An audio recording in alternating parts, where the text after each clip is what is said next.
All right, which brings us, item number 12 has been deferred for 1 week. Item number 13 is some good news, resolution to authorize the mayor to submit and execute the KaBoom Play Everywhere Challenge Grant agreement in the amount of $56,500.00 for the Good Fund and Sound Abounds downtown project. Absolutely. Ms. Riley. Good afternoon, Deputy Mayor, Council President, Council residents of the great city of Pontiac. I am pleased and grateful to present on item number 13, which is a resolution to allow the city to enter into an agreement for the acceptance of a grant donation of $56,500 for a project entitled Good Fun and Sound Abound downtown Pontiac.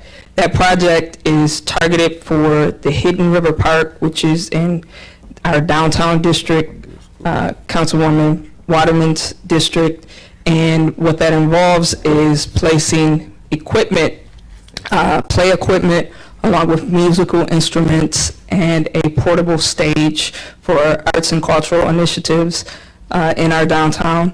It is provided, the grant of $56,500 is provided by KaBoom, which is supported by the Ralph C. Wilson Jr. Foundation. So we are asking that you act favorably, and we do note that the original deadline to accept this grant was the 28th of last month. In light of the meeting last week, we did ask for an extension.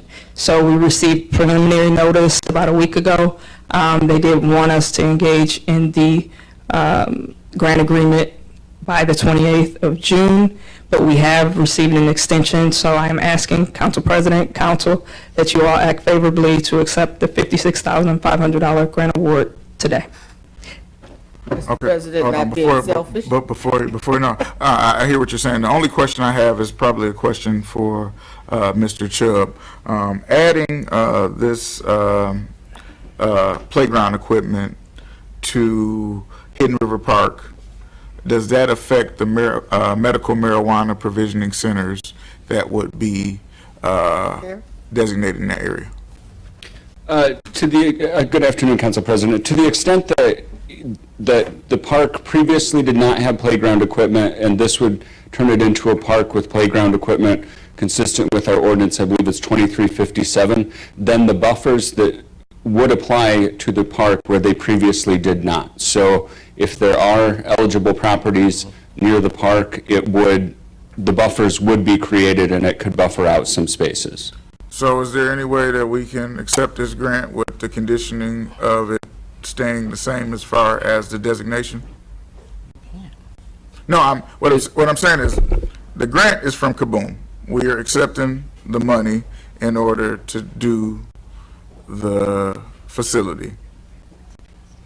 Even though it's zoned as a park, it doesn't have any grass. It's not a traditional park in the sense of what our parks are. So I'm just asking.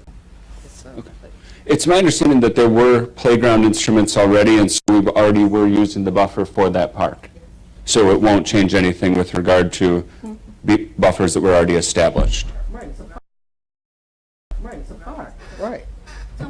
Yes, Attorney Sharp. I would imagine just to chime in with what Attorney Chubb just said. If it was a park, it was a park, regardless if there was equipment or not. So therefore, you would still use, as he said, those buffers. So regardless if there was equipment, if it was determined that it was a park prior to, it's still going to be obviously a park, whether there's equipment or not.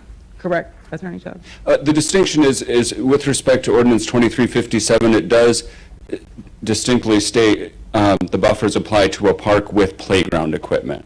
And so it typically would only apply to one with playground equipment, but it's my understanding that it was determined that this park already did have such equipment in it, and so none of the buffers would change. The Hidden River Park never had playground equipment. It had a fountain. Never had any playground equipment since I've been alive. I'd also like to clarify, the purpose of this grant is a Play Everywhere grant. Marijuana down there, when you're talking about something for a kid. What a Play Everywhere grant is, it allows non-conventional play spaces that are not necessarily designated or allocated as that. So equip that area with play space, but it's not a traditional play equipment. What it is some musical instruments that are there that have elements of play, but it is non-conventional play equipment that will be provided there. So just from an enforcement perspective, receiving this grant, putting this non-traditional playscape or whatever it is, does that then change the definition or not? Because my thing is, we should be able to accept this grant, not change the definition, and just put this equipment in the park. That's my thought, but I need to make sure that that's legal. And speaking to John Baylant, we installed playground equipment back in January, and so all of the buffers, or children's equipment in January, so all of the buffers have been applied, including this park. Okay, so is there a motion to suspend the rules? I move. Support. Any discussion? Seeing none, roll call? Taylor Burks. Yes. Waterman. Yes. Williams. Yes. Woodward. Yes. Thank you. All right, now we got to vote on it, so. All right, resolution to authorize the mayor to submit and execute the KaBoom Play Everywhere Challenge Grant agreement in the amount of $56,500.00 for the Good Fun and Sound Abounds downtown project. Move. Any discussion? Seeing none, roll call? Taylor Burks. Yes. Waterman. Yes. Williams. Yes. Woodward. Yes. All right, motion passes, which brings us to item number 14. I'm going to ask that be skipped because we need to schedule a date for community benefits, but a lot of the council members are not here. And then I ask that item 15, 16, 17